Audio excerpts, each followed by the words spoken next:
Hi guys, welcome back to my channel.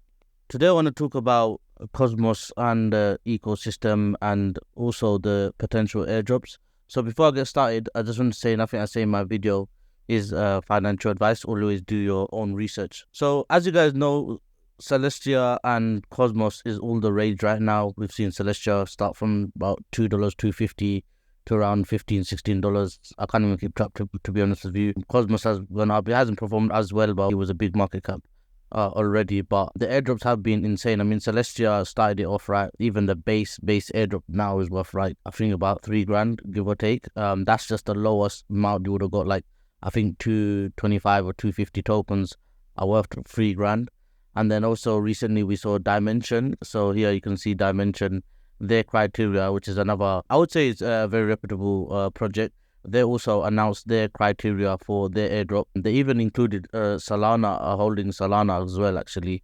So various protocols. So yeah, you can see here their criteria, which I found quite interesting because I haven't really seen this in the Cosmos ecosystem, giving airdrop to Solana holders. And I think it's a good strategic move because right now you can't avoid Solana. So you definitely do want to include that whole community in your airdrop. So what I want to talk about in this video is called you can call it the staking guy or the Cosmos expert, right? And because I've been staking with Cosmos, I mainly done the liquid staking with Stride, but I wanted to get the whole tea and all the trips and best practices to be eligible for the airdrops. So that's what this video is about, like how you can position yourself staking Atom and be eligible for the airdrop. So before I show you my personal notes and what I've personally done, I just want to go through some of the basic, some of the projects that you can expect or is rumored to have airdrop within this ecosystem. So what you can potentially earn, which projects you can earn, and they're very high caliber. And just generally, Cosmos projects are very high caliber. You don't really see a lot of scammy projects in the ecosystem, and if you do, they get called out quite fast. So what you will need from the Cosmos and the Celestia tokens themselves is a very good wallet. Now, the best wallet in the ecosystem, or the most reputable wallet, is Kepler. This is like the MetaMask of Cosmos. The next runner-up is a Leap wallet. This is also good, very reputable. I've used it in the past and it's well recommended in the space also. So I'll put the links in the description per usual. So now just to show you some of the projects that I gotta launch. So there's one called Eclipse. There's a Bearer Chain. This one's very hyped. It's got really good VCs in it. Movement Labs. We've got Fluent. You got Monad. This was quite interesting as well. I'm looking forward to this project. And you got Manta, which I've done a video on before, and this one as well. This is a liquid staking protocol. This is like dubbed as the Jito of Celestia. So these are just some of the projects that are rumored to come out and do airdrops. There's probably many more that haven't announced, and there's probably more that have been announced that I didn't mention here. So just to give you a reason why you would want to do this, because I also had my Atom bags and I didn't really want to stake it because I was like the safety and all that stuff. But to be fair, the Cosmos ecosystem has been very good, especially the staking. And like I haven't staked that much that it will really impact my portfolio if anything happens to it, but it's a good amount. If I get the airdrop, it'll be worth it, right? So I just, the only regret I have is not doing it sooner, because I would have probably got a bigger Celestia airdrop, etc. But it is what it is. So let's get into my best practices. So what I personally recommend, what I would avoid, and how you can maximize your airdrop allowance. So these are my notes. So what I would say, the first thing you want to do is you want to create, if you got one main wallet already, create two more. So you want to have 3 wallets in total. So those 3 wallets are all going to have your Cosmos and TR. And if you want to do Osmosis, you can put Osmosis on them as well. I'll tell you what the splits are. But what you want to do, you want to make a new wallet. You want to make 2 new wallets with separate phrases. And make sure they're not the same phrase, they're different. You can do that in Kepler. Kepler allows you on the desktop and on the phone. It allows you to make more wallets. So it's free to make wallets, and make sure you say the phrase, etc. And yeah, so that's what you want to do.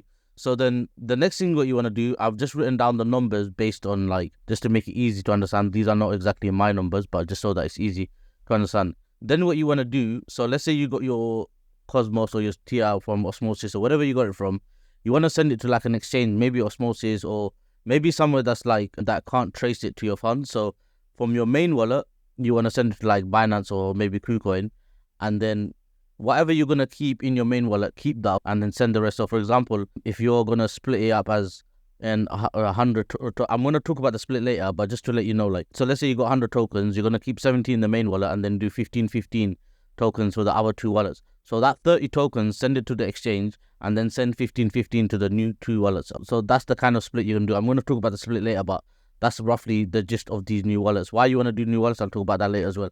Actually, I'll tell you now. So the reason why you want to do in 3 wallets and not just one, some projects you would be better off on some projects doing separate rather than having it all in one fund. Now, if you have very less tokens, like less than, I don't know, like a few $100s, probably best to just keep it in one wallet. But if you have like, a few $1,000s worth, I would say, split it up a little bit, and I'll talk about the percentage ratio in a bit. So, giving you an example of 1,000 atoms, 700, what you'll do is put it into liquid staking with CryptoCito.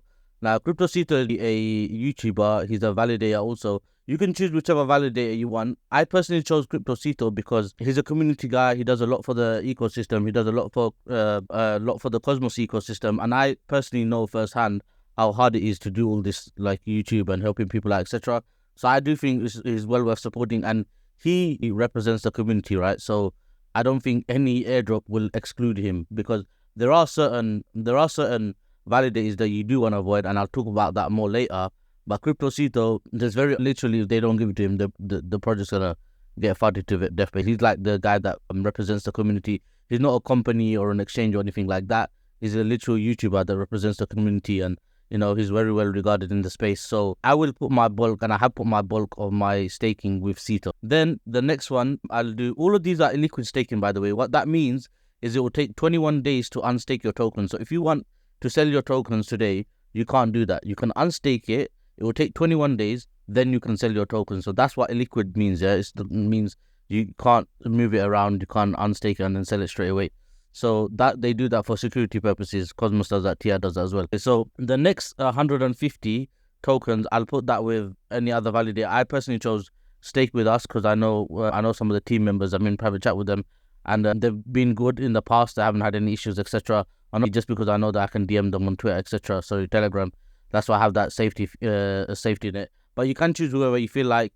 And then the other 150 I done with Chorus One and Friends. I don't know which one exactly I use, but they're both good. And so try to avoid some of the very, very big one, because sometimes they could be excluded from the airdrop criteria, and also a lot of them have like very high fees. So you want to choose the sweet spots, choose a slightly smaller validator, but also with decent fees, because they need to charge fees to operate, right? So you could choose whichever validator. I'm just telling you what I personally do, because I know some of you probably going to ask me. Okay, so that's with the atom staking. It's going to take 21 days. And my plan in the bull run is to stake most of it. And then when I think we're peaking, that's when I'm going to unstake. And then I will probably sell my atom stack or the tokens, etc. And so that's my plan. I'm not going to go through the bear market, because in the bear market, there won't be airdrops anyway. And even if there are, they probably won't be worth much, because the market's going to be down so much. So I don't plan to hold this indefinitely, have this taken indefinitely. This is like a specific strategy I'm doing just for this bull run. So we spoke about the wallets, Kepler wallet and Leap wallet. You guys know that. You guys need that. So next up is the TIA staking. It's very similar with a bit of changes. So let's say you have 200 TIA tokens. The reason why I chose 200 is because in the airdrop, you got like 250, 225, something like that. So like it's relatable to a lot of people, and you leave a few for fees, etc. And like if you want to like do some swing trading or whatever. So like 200, easy, nice number.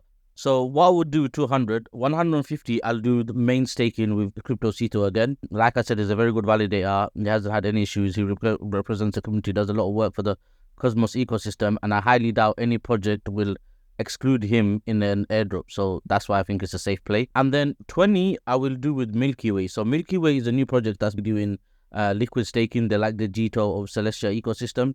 And this trade is mainly going to be for the Milky Way airdrop. So the good thing about this is once you get the airdrop, you can use that for the next liquid staking protocol, etc. Or they might even do it in rounds, because I remember Stride was doing their one in rounds. And then the next like 10. So we've used 170. We got 20 left there. We should have 30 left.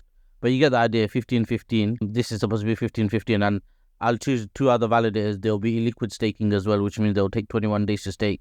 And the procedure is the same. I'll stake it all through the bull run, and near the peak, I'll be selling. So these are going to be different wallet, guys. So these 2, you can see 150, they're going to be in the second and third wallet, and this is going to be in the main wallet. Likewise here, these are going to be in the second and third wallet, because sometimes having it in more wallets does benefit you rather than having the whole stack in one. That's why I don't want to put all of it in one stack because of that reason. But I also don't want to go in like equal amounts, because sometimes having more in one wallet is more beneficial. So I've devised this. I call my guy and he kind of give the strategy as well, and I think it makes the most sense also. And now what you want to do, what you want to avoid, to as in what are the best practices. So definitely do not validate or do not delegate to an exchange like Binance, Coinbase, etc. These are usually excluded in airdrop criteria, because the whole point of staking in this way is to reduce centralization. And if you're gonna give it to an exchange, which usually tend to be some of the biggest validators, it doesn't help with the decentralization. So definitely avoid doing staking with exchange. Second thing you want to avoid is liquid staking. Now, unless the project itself is going to give you some sort of reward, it might be worth it, as I showed you here, Milky Way. But that's because of the Milky Way airdrop. Some not necessarily won't, but a lot of the times they could exclude liquid stakers from their airdrop criteria from giving them airdrop, because the liquid staking kind of defeats the purpose of staking, because the whole point of it is to have that time to once you hit unstake, to have that time, etc. I know there's benefit of liquid staking, hence why they have it, but I'm just telling you, some project's point of view, they will try to exclude liquid stakers. So bear that in mind. And hence why, even if you see my strategy, I just done a little bit for Milky Way, just for the Milky Way airdrop, just in case it ends up like being like Jito, etc. So there's that. Then top validators with high fee, I already talked about that, like centralized exchanges, etc.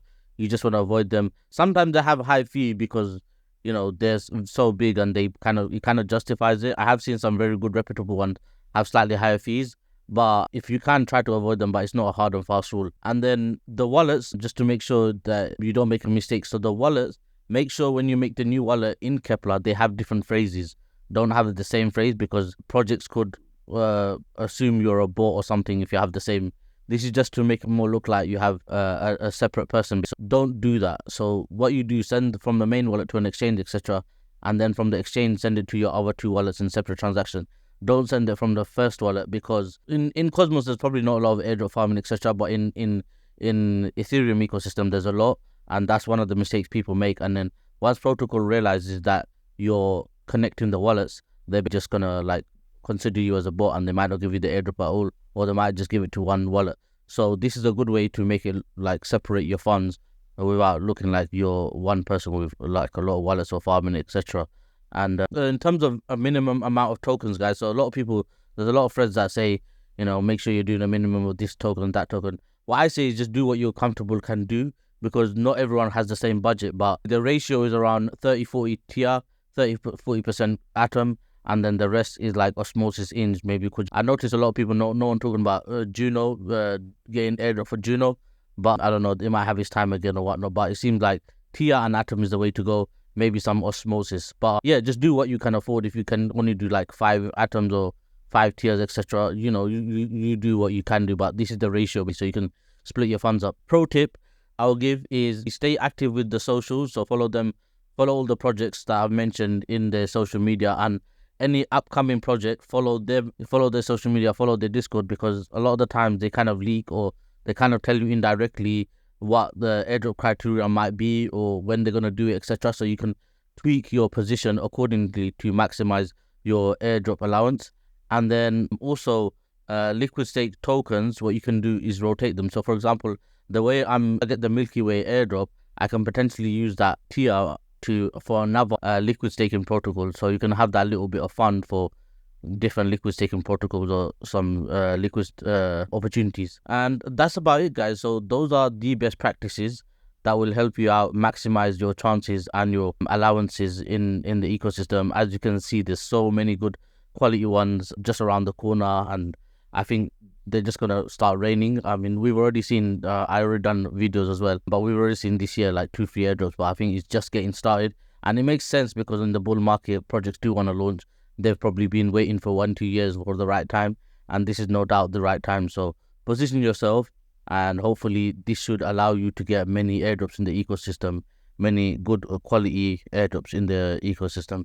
So hope you got some value from this video, guys, and I will see you in the next one. Cheers.